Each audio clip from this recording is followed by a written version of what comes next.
maintenant on va pouvoir commencer The World News. En plus je suis trop deg parce que j'ai déjà quasiment le jingle de près, à un détail près, mais très bientôt on aura les jingles.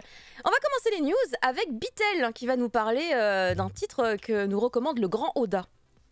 Tout à fait, Eiichiro Oda qui nous a fait parvenir une de ses lectures du moment, et ça fait plaisir de découvrir un petit peu les petits plaisirs cachés du maître Oda, et il nous recommande donc du coup la rom-com nommée donc du coup 2.5 Jingen no Ririsa de Yu Hashimoto. Je vous avoue que de mon côté je ne connais absolument pas le manga, donc s'il y a des personnes dans le chat qui sont au courant de ce que donne ce manga ou autre, je suis très preneur. De ce qu'on voit visiblement, c'est qu'il y a 8 tomes actuellement parus, donc je suis assez étonné de voir Oda partir sur de la rom-com, donc je suis quand même très très curieux. Et c'est pas que de la rom-com, hein, il y a du cosplay dedans. Ouais, non mais cosplay, oui, mais c'est le genre, c'est de la rom-com. Oui, mais du coup, il y a des gens qui ont comparé ça sur, j'ai vu sur les réseaux sociaux, un petit peu à... Ouais, voilà, il y a eu un rapport qui a été fait, mais comment constater, comment aller vérifier, évidemment, sans avoir le volume entre les mains. Mais je sais pas, juste au cover, moi, je dirais que c'est quand même pas la même ambiance. Mais bon, après, why not? Ça a l'air beaucoup plus déshabillé. Ça a l'air un peu plus déshabillé. Vu la couverture du tome 1, on va pas se mentir que... Mais j'ai l'impression que le style change beaucoup, je sais pas comment expliquer. Entre le tome 1 et le tome 8, on a une différence de style qui est, je trouve, énorme. Donc, j'ai l'impression qu'on passe d'une fille qu'on mate un peu à de l'émotion intense entre les deux couvertures. Tu vois, donc... Ouais, je sais pas, c'est même au niveau des yeux, au niveau des habits, je suis assez étonné. Donc très curieux, je vais aller jeter un œil parce que c'est Oda qui recommande. J'ai été lire le scénario, c'est ouais, pourquoi pas après tout. Hein. Ouais. C'est un otaku qui ne jure que par les meufs en 2D, et puis à un moment, la nana qu'il adore de son jeu favori ou de son anime préféré en 2D, forcément, apparaît dans la réalité, parce qu'en fait c'est une cosplayeuse qui prend sa forme, et évidemment il se rend compte que le pouvoir du cosplay en 2.5D, c'est pas si mal. Voilà. En 2.5D, l'enfer du truc, quoi. Bah, c'est un truc qui existe vraiment en fait, c'est un phénomène au Japon, le 2.5D, c'est quand t'es à mi-chemin entre la réalité et la fiction en fait. Quand t'es un peu entre les deux, c'est le 2.5D. C'est un terme qui a rien à voir avec ça, en plus c'est un genre de pièce de théâtre qui adapte en général des mangas ou des animés, avec la musique, comédie musicale, tout ça, tout ce qui est adaptation de Naruto sur planche, par exemple, c'est du 2.5D en fait au Japon. Oui, bah les idoles de jeux vidéo, c'est aussi du 2.5. Enfin bref, c'est un terme en tout cas clairement beaucoup utilisé au Japon.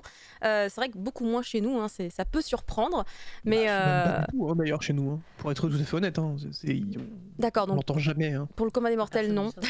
Moi j'avoue, je l'utilise depuis pas mal de temps à cause de la scène musicale japonaise, mais parce que c'est un phénomène du coup qui a explosé là-dessus, mais enfin aussi là-dessus en tout cas. Mais c'est vrai que bah, du coup je l'entends souvent, mais au début j'arrivais pas à le comprendre. Hein. J'avoue que moi aussi j'étais perplexe en mode. My girlfriend is a cosplayeuse, c'est ça le titre en fait. D'accord. Oui, mais si, il a raison. Mais écoutez, on va laisser les cosplayers de côté, puis on va s'intéresser à celui qui ne vieillit jamais. J'aimerais bien avoir un peu son secret. C'est-à-dire, vous l'avez reconnu bien évidemment, je vous parle de Détective Conan, puisqu'on a fait la news en speed pendant qu'on avait Kana en invité la semaine dernière. Mais là, autant vous en parler un petit peu plus en détail, puisqu'on a la chance, Eurozoom nous a annoncé, pour tout le monde, hein, bien évidemment, sur les réseaux sociaux, que le 21 avril de cette année, normalement, si les salles sont réouvertes, nous aurons la chance de découvrir le nouveau film Détective Conan, Scarlett Belette. C'est assez incroyable, je trouve, en un sens, parce que déjà, c'est le même film. Enfin, comment dire, on va avoir en même temps qu'au Japon le film en France. Si ça se fait, c'est trop bien. Et surtout, je voulais revenir un petit peu sur le film en soi, puisque c'est pas du tout un film qui à la base devait sortir en 2021. Figurez-vous qu'il a subi lui aussi les conséquences du Covid, à savoir un report, mais alors pas un petit report, parce que souvent, moi j'ai vu des trucs, oui, on reporte d'1 mois, 2 mois, 3 mois. Là, ils ont pris large, ils ont fait, alors a priori, on peut pas, du coup on décale d'1 an. Ils n'ont pas pris de risque a priori, mais écoutez, on ne sait jamais ce qui peut se passer. Car du coup, le film devait à la base sortir le 17 avril 2020. Et là, vous voyez, vous avez peut-être pu voir sur l'extrait de la vidéo avant que je lance du coup la lecture, il y avait indiqué 16 avril 2021. Donc c'est vraiment quasiment tout pile un an après qu'il sortira. Et moi, je voulais vous parler également un tout petit peu de quand ce film devait sortir, en tout cas au Japon. Vous savez, c'est tout un phénomène. Conan, c'est des films tous les ans. Et surtout, c'est aussi tout un travail de partenariat et de marketing avec des groupes de musique qui font les génériques. Et là, en l'occurrence, ça devait être Tokyo Jihen, qui est un excellentissime groupe de J-pop, J-rock, tout ce que vous voulez. Et du coup, ils avaient... mis en place, on va dire, toute une communication qui était à mi-chemin, vous voyez, entre comment dire, l'émission d'information, puis un peu, je pense qu'il y avait un peu la hype des JO aussi à ce moment-là, puisque ça devait commencer pas longtemps après, et car du coup ils ont fait une pochette d'album qui est un petit peu à l'image d'une émission de sport et d'actualité. Donc en fait c'est très rigolo de les voir prendre cette image-là, parce que c'est pas du tout comme ça qu'on les connaît, les Tokyo Jihen. Mais je trouvais ça rigolo, et du coup c'est dommage de se dire putain ouais, l'album lui, par contre des Tokyo Jihen, il est vraiment sorti en 2020, parce que un album de musique, il n'y a pas besoin de vraiment le décaler. Mais du coup, le film sort un an après. C'est bizarre, d'habitude, c'est hyper bien organisé, mais là, on ne pouvait pas. Mais l'information, évidemment, la plus importante, c'est que le 21 avril, si les salles sont ouvertes, on pourra aller profiter de ce film avec, du coup, également l'incroyable musique de Tokyo Jihen dedans. Et maintenant, il faut annoncer le film Kimetsu no Yaiba. Ça suffit. Allez, on veut l'annonce du film Kimetsu no Yaiba. J'avoue que... Ouais, ça viendra. Ça suffit là, c'est bien mignon de nous annoncer des trucs pour avril, mais... Tu te rends compte que j'étais sur le point d'oublier, moi. J'étais sur le point d'oublier tellement il y a des trucs qui se passent de tous les côtés. Mais vraiment. Ah non, on n'oublie pas, on ne le veut pas. Non, tu ne le veux pas. Moi, je suis en mode Shingeki en fait. C'est pour ça, moi, je suis passée en mode Shingeki. Du coup, mais du coup, le manque se fait moins sentir. Ouais, bah pas chez moi. Mais écoute, il n'y a pas de souci. On va passer des 7 chevaliers qui font la révolution avec Prof Isekai. Qui sont-ils ? Seven Revolutions, du coup, c'est un animé qui est basé sur un jeu smartphone. À la base, encore, il y en a beaucoup. Hein. Encore, ça commence à faire beaucoup là, non ? Et du coup, il vient d'avoir une exclus Switch aussi qui est sortie en novembre au Japon. Alors, je sais pas si chez nous on va la voir. Je suis pas un actuel. Je suis pas sûr en vrai. Donc, ils sortent un jeu Switch qui est tout nouveau, qui n'a rien à voir avec le jeu mobile, qui est dans le même univers, avec le même lore. Ouais. Et donc j'imagine que c'est pour ça qu'ils font aussi une adaptation qui va sortir pour 7 avril. Là. Donc c'est produit par Liden Film et Domerica, avec Kazuya Ichikawa à la réalisation. Et c'est marrant parce qu'en fait c'est aussi le réalisateur de The World End With You qui sort la même saison dont on va parler tout à l'heure. Mais oui. Ah putain, c'est fou ça. Voilà. Et d'ailleurs c'est aussi la même production derrière, vu que c'est Domerica qui s'occupe des deux. Voilà. Donc c'est assez étonnant. Bon, en tout cas, le destin a décidé qu'on regarderait pas le trailer. Putain, cette émission pourrait être vague. C'est dommage. Coup dur pour l'émission. Quand le destin décide que non, finalement, je vais. Non, j'ai pas envie de te montrer ça. C'est pas terrible. Franchement, non. Alors que moi, je me suis hypée au moment où j'ai fait play parce que j'ai fait Auto animation. Putain, j'avais pas fait gaffe et tout, trop bien. Et puis en fait, finalement, ça bouge. Voilà, ouais. Entre temps, il s'est dit bon allez, c'était une blague, c'est bon, arrêtez. Si on peut plus rigoler. Mais bon, en tout cas. Ça a l'air quand même plutôt joli vu de l'extérieur. L'affiche déjà était pas dégueulasse. Le jeu Switch est dispo sur l'eShop, donc on l'a eu. Ah, c'est vrai. On l'a pas en physique, mais il est sorti sur l'eShop. Sur l'eShop européen, donc Bab. Oh, merci. Ils font beaucoup ça maintenant sur des jeux. Ils le sortent pas en physique, mais ils le balancent dans l'eShop histoire qu'on l'ait tous quoi. Ouais, j'ai vu des jeux obscurs sur l'eShop Nintendo. Le jeu Switch, c'est Seven Nights Time Wanderer, je crois. Donc le jeu de base s'appelle Seven Nights tout court. Et l'animé s'appellera donc Seven Nights Revolution. Voilà. Très bien, très bien. Ben, merci beaucoup, Prof Isekai, pour cette petite info. Je vais pas mentir. C'est un étrange cadeau parce qu'en plus j'ai l'impression que ça arrête pas de bugger la vidéo. Ouais, j'avoue. Ça a l'air bien bugué, mais jusqu'au bout quoi. Ça a pas envie. Ça va être bien. 480p comme ça sera moche, mais ça va. Ouh là là là là. Mais c'est pas grave, alors on va passer à une image fixe et ce sera très pratique avec Bitel qui va nous parler de petits cadeaux que nous ferons une maison d'édition. Effectivement, puisque Noévé nous ramène des cartes dédicacées originales dans leur manga. Le 12 mars, eh bien, il faut sortir vos porte-bonheur, puisque le il y a eu un bruit. Oui, j'ai entendu. Je t'ai dit. J'ai eu Il y a eu un un... ping. Ah, c'était chez moi. Pardon, apparemment c'est. Ah oui, parce que là j'étais en mode ah oui, donc ça y est, c'est le porte-bonheur maintenant. Caro elle a des effets et tout. Allez, le bol tibétain et hop. En vrai, j'ai Incroyable. des trucs hein, pour faire des bruits, mais bon, voilà, désolé. Non mais donc du coup NoEV Graphics qui décide donc du coup de vous faire un petit plaisir puisque vous aurez donc des tomes qui posséderont eh bien des cartes signées aléatoires que vous pourrez retrouver dans certains tomes de manga. Il faut savoir que les signatures sont originales et authentiques de la main des mangaka, hein, voilà, histoire que vous soyez rassurés sur ces points. Et donc du coup ça démarre le 12 mars sur par contre pas dans quel tome, mais a priori tous ceux qui sortent le 12 mars, donc il y aura forcément Rent a Girlfriend, il y aura Nagatoro, Homo Sapiens, je crois que c'est, et le tome 2 du coup de POP il me semble, en toute logique. Ok, très bien, très bien. Ouais, donc ça va, en plus, il y a quand même pas mal de trucs qui sont assez différents, donc je pense que vous pourrez trouver votre bonheur. Et puis on sait jamais si vous allez être détenteur d'une carte dédicacée, ça fait toujours plaisir en vrai à avoir dans la collection. Alors en plus c'est génial cette histoire de carte dédicacée parce qu'il précise bien, ouais c'est une vraie carte dédicacée, c'est une vraie dédicace. Genre on a filé les cartes aux Japonais au Japon, on leur a fait signer les trucs et on les a foutus dans les mangas derrière quoi. Donc c'est voilà, c'est pas juste une reproduction de signature qui apparaît dans le truc. Ils les font bosser jusqu'au bout du bout leurs artistes, hein, ils hésitent pas. Mais les graphiques, ils chouchoutent leur public là depuis quelques. Ils ont raison, ils ont raison. Ils savent comment faire. C'est vraiment très. Mais les dédicaces, je suis d'accord, ça fait plaisir. Et moi, je rêve d'ailleurs d'avoir une dédicace. C'est une dédicace de cet artiste, Toshimitsu Matsubara. Car j'ai un shikishi d'ailleurs de Matsubara. Alors, où est-ce que je l'ai rangé? Ah, il est trop loin, dans mon coin, un shikishi là-bas. C'est dommage, j'aurais bien aimé vous le montrer. Mais évidemment, c'est un shikishi qui n'est pas dédicacé. Et c'est mon rêve d'un jour pouvoir le dédicacer. Ça n'arrivera pas si le Japon ne m'aide pas un petit peu. Parce qu'en fait, j'étais très contente d'apprendre qu'il y avait une nouvelle série pour justement Toshimitsu Matsubara. Attendez, c'est dans le supplément. J'ai commencé à faire. Ah oui, attendez, c'est juste un supplément. Dans le supplément du Young Jump, qui est un supplément spécial combat, un battle. Et je me suis dit, mais est-ce que c'est une nouvelle série du coup? Et en fait, pas du tout. C'est encore une histoire courte, un petit short à peine. Et j'étais malheureuse en fait parce que j'adore cet artiste. Je suis tombée amoureuse de son travail depuis que j'ai découvert Rikudo, qui est donc édité chez Kazé. N'hésitez pas à découvrir, c'est vraiment trop bien Rikudo. Rikudo, c'est une masterclass. Ah mais totalement, c'est totalement une masterclass. Et du coup, moi, je suis avide de nouveaux travaux par cet artiste. Donc j'avais pu regarder rapidement les 3 planches qu'il avait partagées sur Twitter de sa précédente histoire courte qui avait également été éditée je crois dans le Young Jump.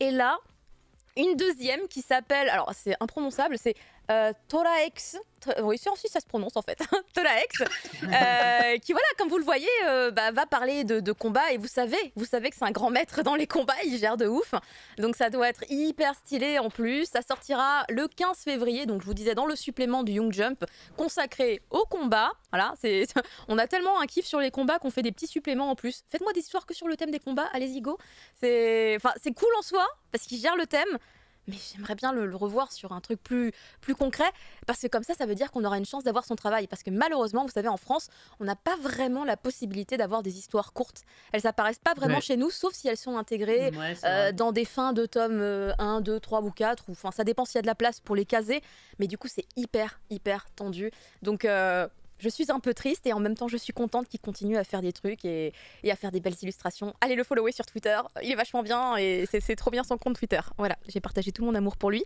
Et en parlant d'amour, c'est bientôt la Saint-Valentin et pour la Saint-Valentin, il y a un petit truc qui se passe, n'est-ce pas mon cher prof Isekai? Oui, alors je sais pas si vous aviez suivi la nouvelle série de Mamoru Oshii, donc le réalisateur de Ghost in the Shell, qui s'appelle Vlad Love. On en avait parlé, il me semble, il y a un petit moment déjà. Et effectivement, on savait qu'elle allait sortir. Il y avait l'épisode 1 qui avait été diffusé légalement sur YouTube. Et là, ça y est, Vlad Love arrive sur Crunchyroll. Et pas pour n'importe quand, ça sort pour le 14 février. Parce qu'évidemment, c'est une comédie avec plein de sous-entendus lesbiens et forcément une romance entre une vampire et une ado qui est accro à la ponction sanguine. Effectivement, bon, chacun ses kinks, hein, ah mais totalement. C'est évident que c'est vraiment le jour idéal pour sortir ça, quoi. Donc ça sortira 6 épisodes d'un bloc, hein, il me semble. Hein. Donc peut-être première partie et puis peut-être une seconde plus tard, je ne sais pas quand. Je suis très curieux de voir ce que ça va donner. J'ai vu le premier épisode, j'étais plutôt emballé, donc allons voir ce que ça donne une fois sorti légalement, avec une nouvelle traduction peut-être d'ailleurs, parce que du coup on n'avait pas eu de trad française, c'était seulement en anglais. Bah là du coup il y a le trailer que je suis en train de passer, c'est le trailer posté sur le compte de Crunchyroll, donc il est en français. Et bah du coup il y a tout qui est expliqué, et d'un seul coup j'avoue tout s'illumine. Tu me dis, ah d'accord, donc ça c'est ça c'est... Ok, je comprends mieux, ça a plus de sens. C'est un bazar hein, quand même. Hein. Oui, même si en vrai ça a plus de sens, enfin voilà, c'est un peu... Et en même temps tu dis, putain, mais comment tu passes de Ghost in the Shell, les réals lentes et tout, à Vlad Love, et tu fais, putain, le grand écart quoi. Alors qu'on dirait un truc totalement signé Trigger. C'est totalement... tu te dis, mais attendez. Et pourtant c'est pas eux, c'est vraiment... C'est ça qui est fou. C'est ça qui est impressionnant. Tu vois l'infirmière avec des grosses seringues qui fait du rentre-dedans. Enfin, il n'y a rien qui va, quoi. C'est trop génial. Donc voilà, pour la Saint-Valentin, si vous savez pas quoi faire, écoutez, vous avez rendez-vous avec deux meufs. Une, c'est un vampire, l'autre, elle adore se faire, comme tu disais, ponctionner son sang. Voilà, cette sensation. C'est vrai que l'évolution de l'auteur est assez étonnante, parce qu'entre Ghost in the Shell et Vlad Love, il a eu plein de films live, entre autres. Ouais. Qui sont toujours très lents, avec beaucoup de psychologie et de réflexion philosophique, avec beaucoup de temps d'attente. Et là, on est sur un truc complètement survolté, qui bouge dans tous les sens. Ça n'a rien à voir avec ce qu'il fait d'habitude, donc je suis très curieux de voir ce qu'il va faire avec. Ouais, je suis très curieux aussi, du coup, en vrai. On va regarder. Les histoires d'amour entre filles commencent à être très tendance. Hein. J'en vois de tous les côtés. Ça commence à pulluler. Oh là, les lesbiennes, c'est tendance. Non, les Yuri. C'est toujours romancé d'une manière un peu particulière. Oui, bah heureusement. Ah bah je pense que c'est plus mis en avant parce que ça existe depuis longtemps, mais c'est vrai que c'est enfin remis sur le devant de la scène de la même façon que les autres romans, surtout. C'est ça qui est bien, quoi. Bah écoutez, on va laisser un peu le thème de la Saint-Valentin, du sang, des vampires, etc. de côté, pour s'intéresser à une rumeur qui, du coup, passionne un peu le web, ou au contraire, rend salé tous les commentaires qui passent par là. Tu vas nous en dire un petit peu plus, Bitel, puisqu'il s'agit de peut-être une rumeur concernant Hunter x Hunter. Alors... Calmons-nous tout de suite, parce que je viens de voir le sous-titre rumeur sur un nouvel animé. On va se calmer tout de suite. Non mais c'est bien, tu as raison de faire un clickbait comme ça. C'est exactement ce qui est marqué sur la rumeur en fait. C'est exactement ce qui est indiqué. Du coup, j'ai fait qu'un copier-coller. J'ai juste fait un copier-coller. Très sincèrement. Tu prends, il faut savoir que donc du coup effectivement les voice acteurs, enfin les seiyuu pour les intimes qui sont donc respectivement les seiyuu de Gon et de Killua ont donc du coup posté 2 photos avec un micro où il y a écrit en dessous. On pourra bientôt vous en parler. On vient d'enregistrer des voix pour Gon et Killua. On espère pouvoir vous en parler bientôt. Moi, très sincèrement, je pense que ce n'est juste que, par exemple, une pub. Hein, on va se calmer de suite. Moi, je vois une pub. Alors, je dis du Ramune, mais c'est totalement un truc autre chose ou autre. Hein. Moi, je suis quasiment sûr à 100% que c'est soit pour une pub, soit pour un jeu vidéo. Je n'y crois absolument pas à un nouvel animé concernant Hunter x Hunter, ça n'aurait aucun intérêt. Il n'y a même pas 50 chapitres qui sont sortis depuis. Vraiment, c'est impossible. Il y a rien. C'est un drama CD. Hein, mais Comment ? Un drama CD ? Un drama CD. Ouais, pourquoi pas. On fait ça sur des shonen ? On fait aussi des dramas CD sur des shonen ? Non, putain, et t'imagines, ils sortent un drama CD qu'on n'aura jamais en France, du coup. Ah bah j'avoue, les dramas CD ils sortent pas en France, hein, c'est vrai, c'est une réalité. Hein. Ah non, les dramas CD c'est pas près d'arriver, hein. On en a jamais eu, je vois même pas comment on pourrait en avoir. Donc, Et pourtant il y a des œuvres qui ne tiennent que sur des dramas CD. Moi je connais une série qui fait la transition avec une série précédente, du coup donc on a eu la suite en animé, on a eu le manga avant, et entre les deux il y a un drama CD. Et donc du coup t'es obligé de l'écouter. Démerde-toi. Incroyable, hein, c'est fou, je savais pas que ça se faisait aussi. Donc moi je sors mon panneau alerte cri du mochi, ne tombez pas dans le panneau. Ce ne sera pas un animé. Voilà, je pense très sincèrement que ce ne sera pas un animé. D'accord, donc on peut dire les seiyuu, les comédiens de doublage aiment bien troller le public. Ils ont compris qu'il y avait un vivier là-dedans et ils se sont dit allez go, allez go. C'est ça. C'est un peu sadique. Hein. Ou alors, attention, attention. Ou alors c'est un film qui annonce le retour de Hunter x Hunter. C'est vrai. Et que Togashi se retrouve obligé, je dis bien obligé, de faire au moins 10 chapitres dans l'année. Moi je vois trop sa femme avec un fouet derrière. Pardon, j'ai une image là. Et si ça arrive, si ça arrive, c'est incroyable. Parce que ça voudrait dire qu'on va enfin avoir des chapitres d'Hunter x Hunter après 2 ans et demi. Bien. 2 ans et demi. La réalité, c'est qu'en fait, Naoko Takeuchi, c'est Tuxedo-Mask depuis le début et que. Oh mon dieu.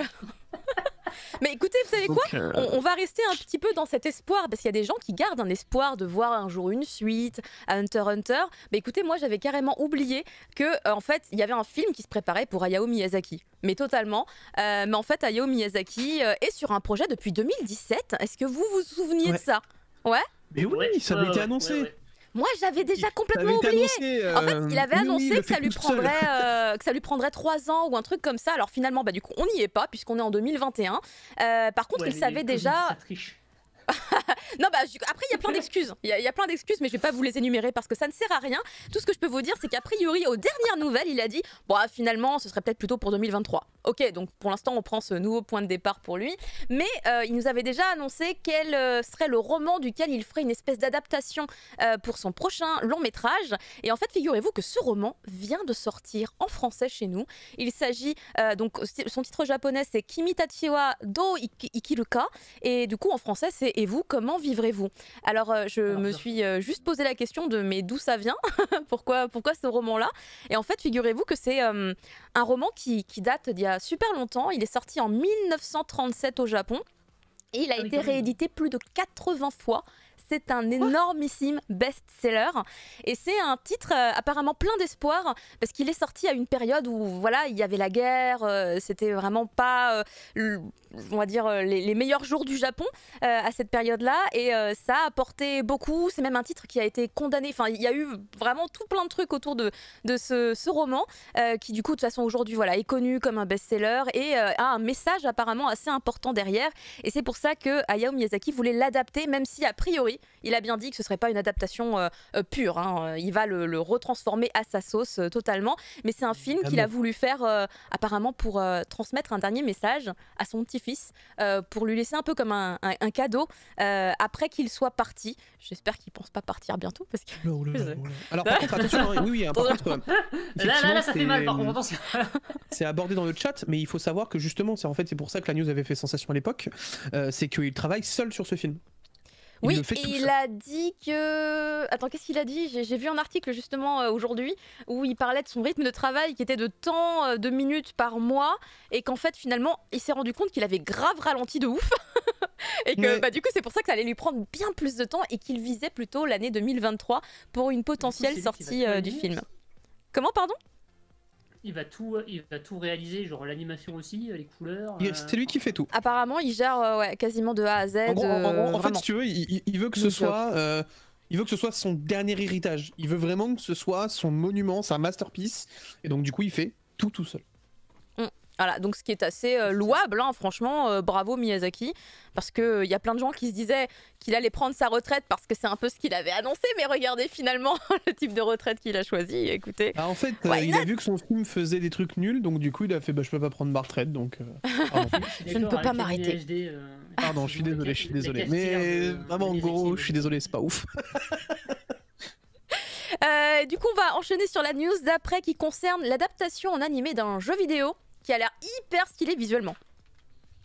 Alors, oui, on en avait parlé déjà, c'était en décembre peut-être, ou début novembre. Il y avait un premier trailer. Adaptation animée, mais là, il y en a un nouveau. World's End With You, et voilà, un nouveau qui est balancé avec un super trailer ultra jazzy en diable. Et forcément, c'est une bande-annonce qu'on pourra pas vous faire écouter parce que c'est pas de bol, mais voilà. Allez la regarder sur YouTube parce que la musique, elle est signée par Ali. Dont trop bien. Voilà, ils sont partout. entre Beastars, The Landing, Jujutsu Kaisen, leur ascension n'arrête plus. Et on n'a pas envie que ça s'arrête parce que franchement, Ali, ça déboîte. Donc effectivement, The World Ends With You, dans son superbe style graphique qui reprend exactement le style du jeu vidéo à la base, va être réalisé par Domenica et Shin-Ei Animation avec, comme tout à l'heure, Kazuya Ichikawa à la réalisation. Et ça sort la même saison que Seven Knights Revolution. Ça va, cette personne a du temps, ne doit pas avoir d'enfant. Mais c'est clairement le Covid qui a pas envie de faire ça, je pense. Hein, parce que, ah oui, des décalages, évidemment, c'est la loi du décalage, bien sûr. C'est ça, c'est la loi du décalage, hein, clairement. Mais moi je suis trop hypé par ce truc-là. Ça promet justement, peut-être justement, si c'était prévu pour sortir plus tôt, au moins ça veut dire qu'ils ont eu le temps de peaufiner le machin et que ça va donner un truc complètement dingue qui va être propre au possible, il n'y aura pas de retard, il n'y aura pas de trucs moches. Un peu comme Jujutsu Kaisen en ce moment qui a exactement cet effet-là. Alors, au cas où, pour les gens qui ne connaissent pas le titre japonais, c'est The World Ends With You, pour ceux qui connaissent le nom uniquement en anglais. Moi, je suis ultra hype de voir ce truc-là. Vraiment, moi, c'était un putain de jeu qui m'avait vraiment marqué à l'époque. Je l'attends de pied ferme. C'est des liens avec Kingdom Hearts récemment. C'est ça. C'est ça. Ouais. C'est ça. Écoutez, on va faire l'inverse, on va quitter l'animé pour passer sur du jeu vidéo, puisqu'on va parler de ces images qui ont été postées récemment pour Demon Slayer, Bitel. Mais oui, incroyable, on a enfin des informations concernant le jeu Demon Slayer, puisqu'on sait désormais qu'il sortira sur les consoles next-gen. Et ça fait bien plaisir. Je peux vous annoncer déjà que quand tu vois la qualité des images du jeu, aïe, hein, on est clairement sur... le souffle de l'eau, il est là. On est dans le souffle de l'eau, voilà, là. On y est. On est sur un truc très cool. La qualité de ce qu'on voit sur les images, évidemment, ce sont des images fixes, mais on se rapproche quand même très fort de ce qu'on a vu sur l'animé. Moi, je trouve que ça reste quand même très fidèle. Donc je suis très content. Et ensuite on a aussi un peu plus d'infos. Après c'est plus des rumeurs qu'autre chose. On aurait vraiment plus un système un peu à la Naruto à la Naruto Ultimate Ninja Storm. Excuse-moi, c'est ultra long donc du coup j'ai un peu bugué. Et franchement, si ça sort comme ça avec une telle qualité d'image, j'achète vraiment. Je suis en train de réaliser qu'il n'y a pas la Switch dans la liste. Fuck. Il y a PC, je suis teubé, pardon, excuse-moi, il y a PC. Oui, il y a PC, oui, tu as PC. Mais par contre, effectivement, la Switch, malheureusement, c'est un peu, tu sais, c'est un petit peu la console a un peu boudé de ce genre de truc-là parce que c'est dur à adapter, par exemple.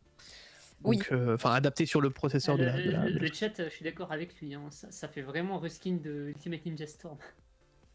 Bah, a priori, si c'est un concept qui s'en rapproche, si c'est réadapté parfaitement avec les bons noms des attaques, les bons mouvements, les bonnes, enfin tu vois, c'est les belles chorégraphies, les bonnes. Honnêtement, si c'est fait de la même façon, moi ça me va. Hein, c'était très. Mais de toute façon, moi CyberConnect 2, moi genre tu me mets un Naruto Ultimate Ninja Storm 4 dans les mains, moi je suis refait. Hein, c'est l'une des meilleures façons de faire le manga. Hein, je ne déconne même pas. Hein, c'est vraiment très bien foutu. Donc. Je pense qu'il n'y a pas assez de perso pour proposer un truc sur ça. C'est parce que, par exemple, tu vois, tout ce qui est scène de QTE ou des trucs comme ça qui sont dans les Ninja Storm, qui sont très bonne facture, si tu adaptes ça sur du Kimetsu no Yaiba, il y a moyen que ce soit un régal. Vraiment. Ah oui, complètement. Ouais. En attendant de pouvoir avoir le film, parce que du coup ça me rappelle qu'on en parlait tout à l'heure, le film qui nous manque bien, qu'on aimerait bien avoir un jour du coup en France, on peut partir sur d'autres licences beaucoup plus connues grâce à un nouveau service de VOD et de flux thématique aussi, tout simplement, qui s'appelle Pluto TV, qui est en fait un service alors totalement gratuit. Vous allez juste sur la page web ou alors vous prenez juste l'application, vous n'avez pas besoin de vous inscrire ni de vous loguer, vous y accédez direct comme ça. C'est un concept qui vient des États-Unis puisque c'est le groupe Viacom qui est derrière. Ça existe depuis 2014. C'est arrivé l'année dernière, je crois, en Allemagne, et cette année, ça arrive chez nous. Voilà, Pluto TV. Alors comment est-ce que ça fonctionne ? Tout simplement, en fait, vous allez sur, il y a des flux. Il y a des flux thématiques avec des noms, comme des noms de chaînes. En fait, il y a de la diffusion H24 dessus. Et là, en l'occurrence, quand j'y suis allée ce matin, c'était Naruto Shippuden. Alors attention. Le son m'avait l'air un peu dégueulasse, mais peut-être que c'était une illusion ou je sais pas, mais le son m'avait pas l'air clean et c'est de la VF. Donc il faut être habitué à la VF si comme moi c'est pas le cas.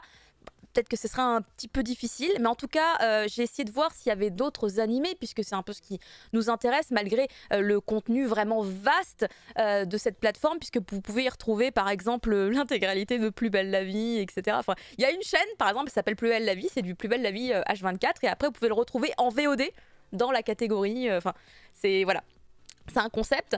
Et en animé, en fait, j'ai vu qu'il n'y avait pas grand-chose. J'ai trouvé Naruto Shippuden direct dans les séries populaires. Il n'y a pas une catégorie animée. Il faut aller fouiller un petit peu. Et j'ai trouvé également, voilà, vous le voyez d'ailleurs un petit peu dans le fond, Fairy Tail. C'est les 2 seuls animés que j'ai trouvés. Si jamais vous en voyez d'autres, dites-moi, hein, mais j'ai rien vu de plus. Ce qui est déjà pas mal pour un accès totalement gratuit. Mais après, c'est pas...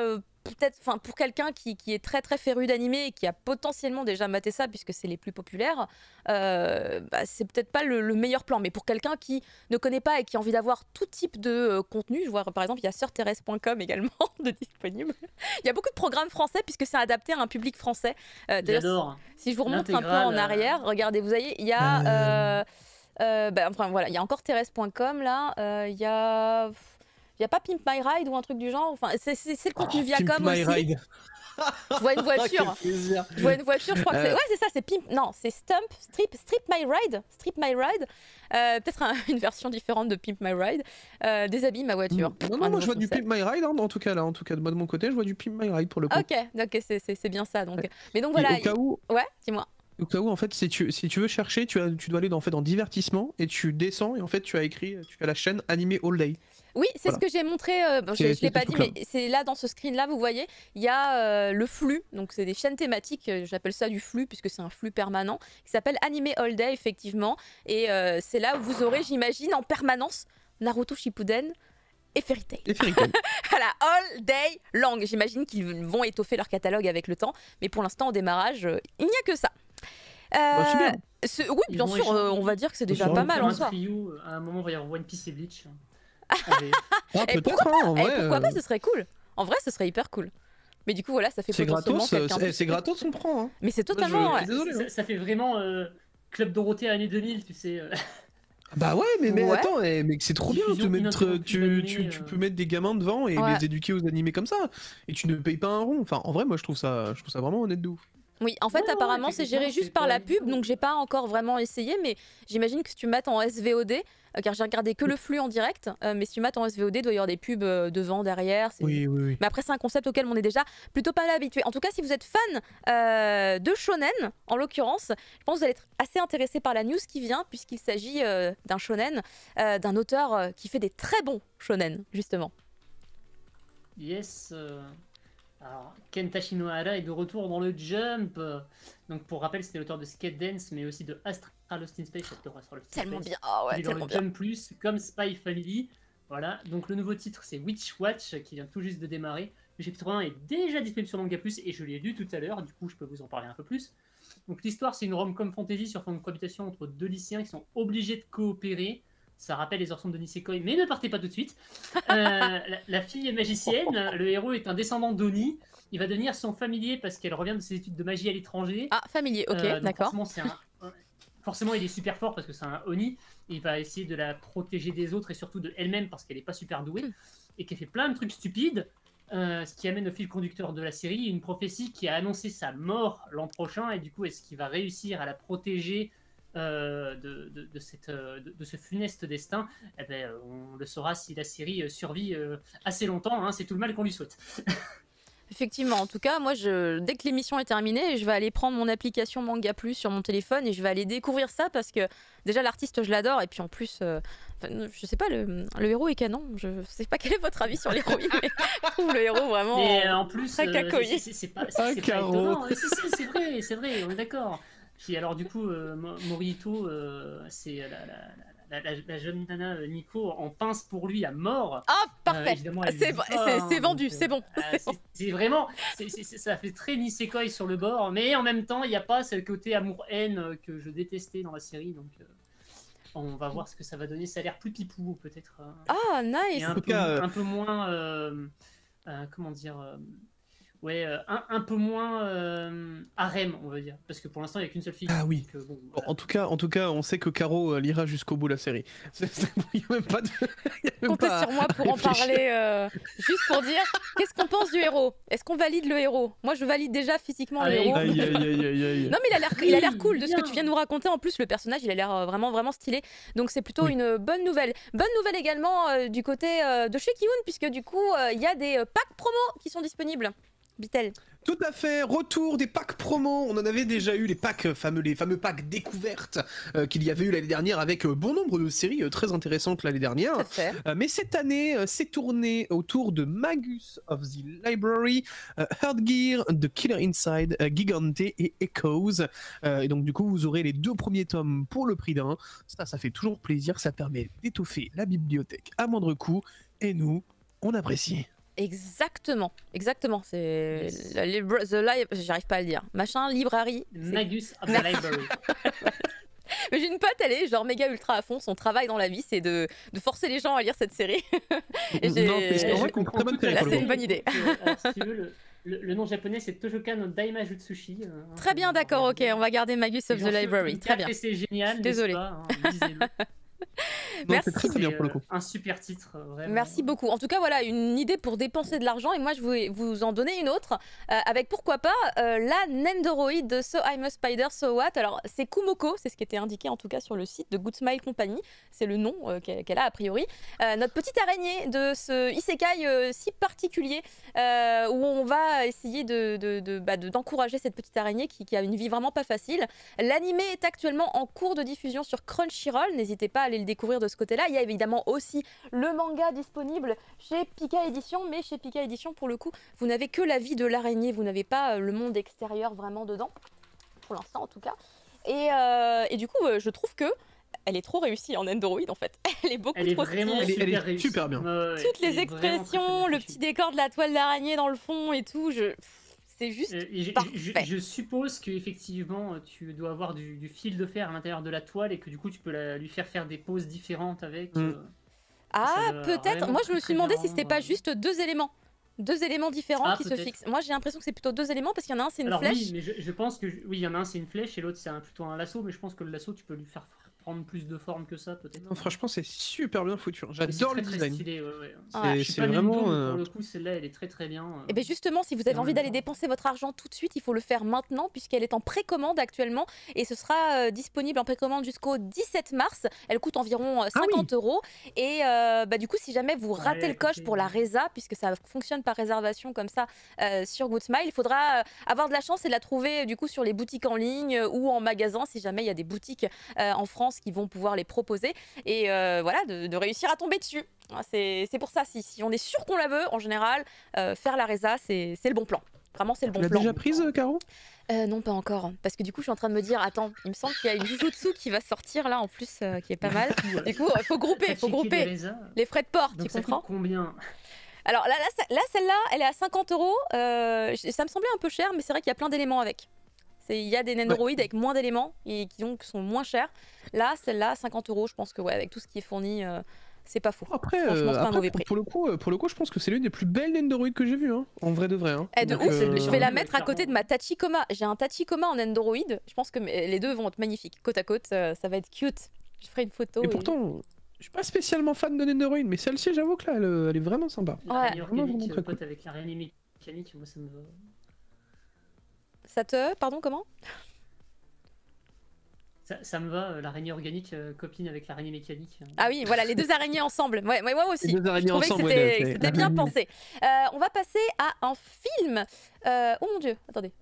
J'ai cliqué sur un bouton, le bouton de notre invité, c'était un mauvais plan. Pardon. Le film For Whom the Alchemist Exists qui arrive sur Crunchyroll. C'est pas souvent qu'on a des films d'ailleurs sur Crunchy. Comme ça.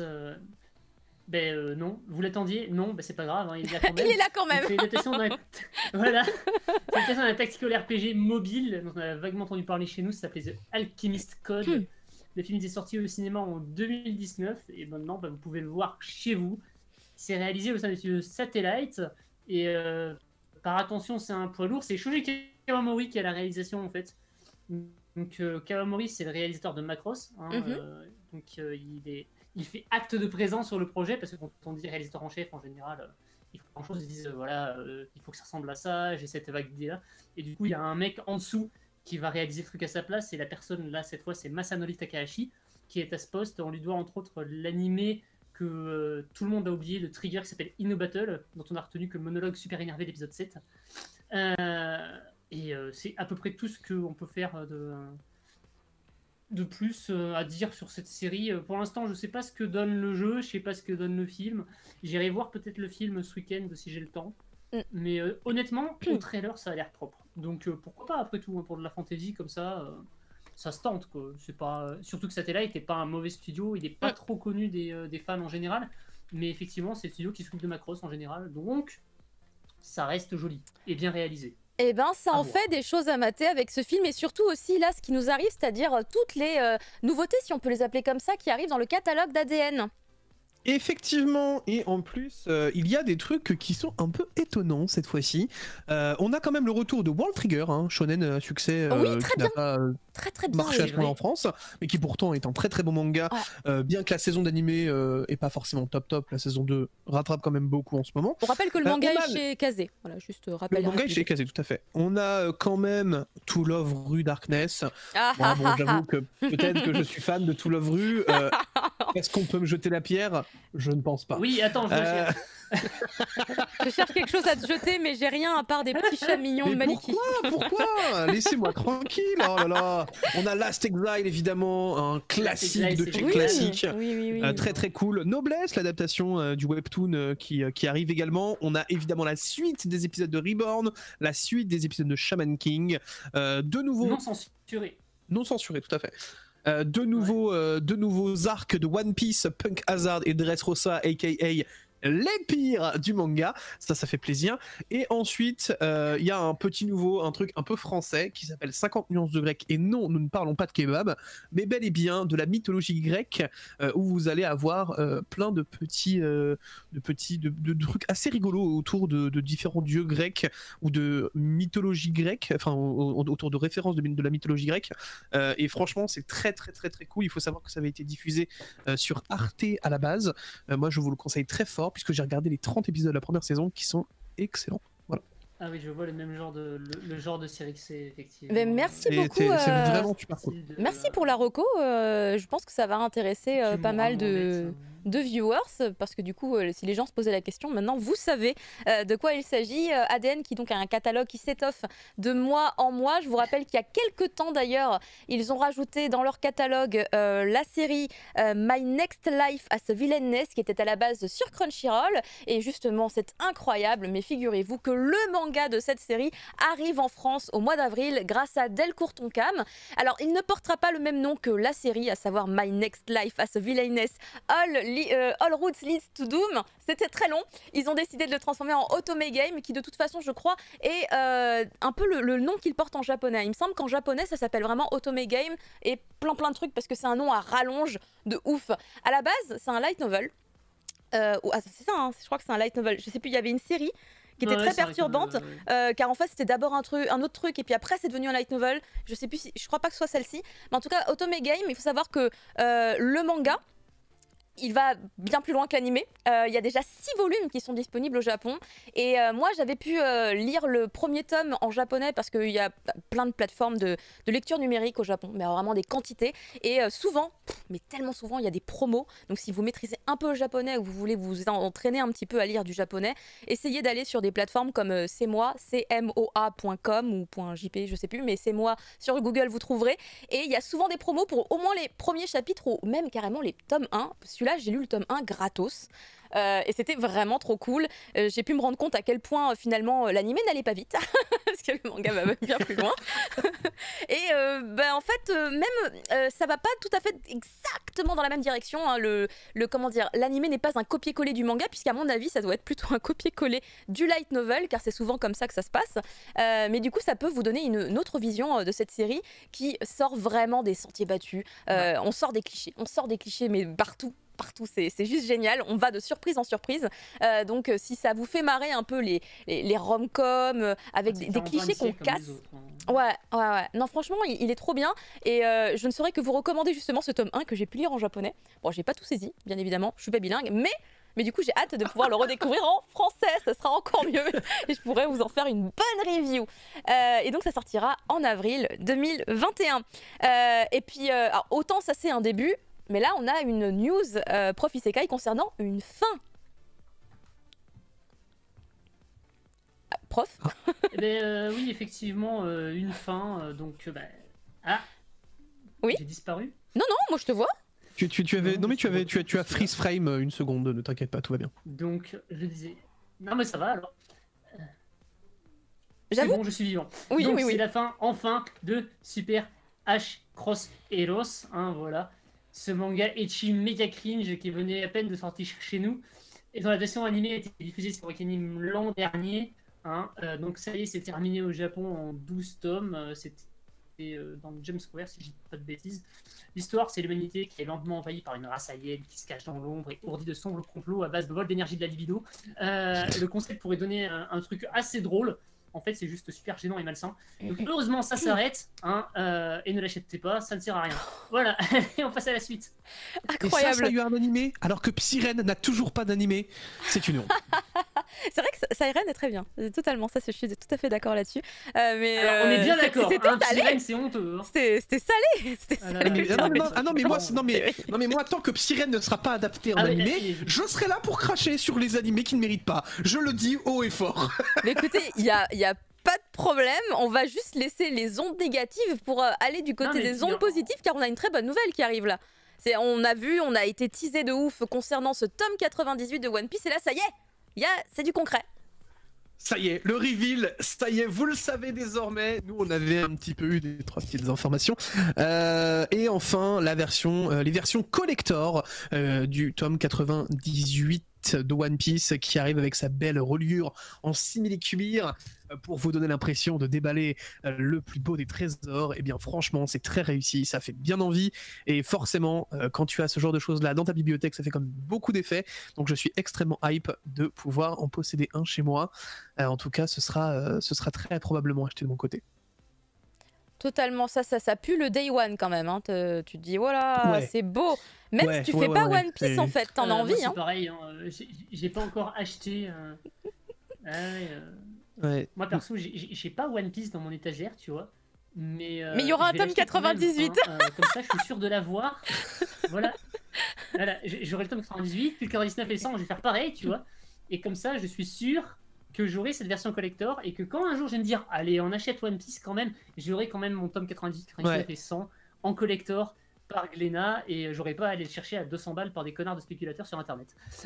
Allez, décidément, on est sur l'émission de la haine ce soir, ça fait plaisir.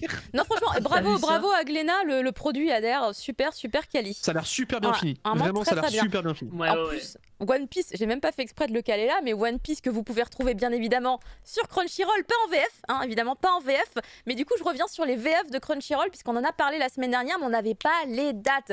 En fait, elles sont tombées, évidemment, comme d'habitude, après le cri du mochi. Du coup, petit rattrapage, vous pourrez profiter du coup des VF, alors de la deuxième partie de Jujutsu Kaisen à partir du 12 février, donc c'est dans 3 petits jours à peine, et après vous aurez un épisode par semaine. Dr Stone pour la saison 2, ce sera à partir du 25 février, et même rythme à un épisode par semaine. So I'm a Spider So What, ce sera le 19 avec un épisode par semaine également. The Highest Dungeon Only I Can Hunter. Je ne sais pas qui c'est qui décide les choix des licences. Beaucoup plus long, hein. On n'hésite pas les gars, vraiment. 26 février. À partir du 26 février. Et enfin, vous aurez Burn the Witch, et ça tombe très bien puisqu'évidemment il y a le manga Burn the Witch qui sort là chez Glénat aussi. Putain, il y a des coïncidences incroyables. Bon, il me semble que le manga Burn the Witch sort la semaine prochaine, mais là vous aurez du coup l'AVF pour les 3 OAV disponibles sur Crunchyroll le 15 mars, donc un tout petit peu plus tard. Et on va terminer les news avec du coup une série qui arrive chez Waka, et je crois que ça parle de vampires, Prof Isekai. Yes, oh non, encore. Oui, encore. Les vampires. Donc Mars Red est sorti sur Wakanim. Vous connaissez pas Mars Red, c'est normal. C'est une adaptation d'une pièce de théâtre de Buno Fushisawa qui se déroule dans les années 20 avec poursuite principale les vampires, voilà, clairement, ce mélange d'Air Taisho et de Monstres sur 200, ça n'est pas sans rater Demon Slayer, mais c'est pas un plagiat. La pièce date d'avant le boom de la série, donc voilà, on va se calmer. Ça fait aussi penser à Serious the Yeager, je sais pas si vous l'aviez vu, qui était disponible sur Netflix. Pas mal, Serious the Yeager, pas mal. Voilà, qui est une production originale, par Ouais, contre. production originale, tout à fait. C'est une histoire de corps d'armée dédiée à la chasse aux monstres et tout. Bref, il y a beaucoup d'influence pour une œuvre anniversaire qui est là pour fêter les 50 ans de la chaîne qui va le diffuser, donc c'est Yomi Yori Tele, qui coproduit la série avec Funimation. C'est réalisé par Kohei Atano, qui est inconnu de bataillon de la réalisation. Et par contre, c'est scénarisé par Junichi Fujisaku, qu'on connaît pour être le réal et scénariste de Blood Plus. Alors Blood Plus, c'est comme ça remonté. Hein, bah ouais. Blood Plus. Mais du coup, les vampires, tout ça, on y revient. Totalement, on est dedans, Donc c'est le studio Signal ND qui s'occupe de la production. Hein. C'est pas connu des néophytes, mais en gros, c'est une branche de production UG comme Wit Studio. Hein. Et la série devrait sortir normalement en avril. Ce qui fait qu'en avril, on aura Mars Red, Subarashi Ikonosekai The Animation, machin, là. Et on va avoir aussi l'adaptation de Seven Night Revolution. Voilà. Donc ça fait un paquet de trucs déjà pour avril d'annoncer. Hein. Effectivement, mais mine de rien. Pas une réédition de Rosario plus Vampire, tout va bien. C'est salé. Mais c'est l'édition Bruxelles, hein, donc. Mais après, le manga était cool en vrai. Il pourrait refaire un nouvel animé, ça me dérangerait pas. Hein. Oui, bah on verra. On n'y est pas. On va s'intéresser aux titres qui sortent justement cette semaine, qui sont déjà... non, c'est pas vrai, ils sont pas disponibles, puisqu'en fait on fait cette émission beaucoup trop tôt dans la semaine. Les titres sortent du coup toujours après. On peut jamais les avoir trop dans les temps. Tu peux même pas pu les acheter, tu peux pas les montrer. On peut pas. Ça sort toujours après, puisque du coup justement cette semaine, les sorties de la semaine, ça commence le 10 février, avec entre autres du coup les sorties de chez Delcourt. Il y aura Ayako, l'enfant de la nuit, qui est donc cette réadaptation par un autre mangaka de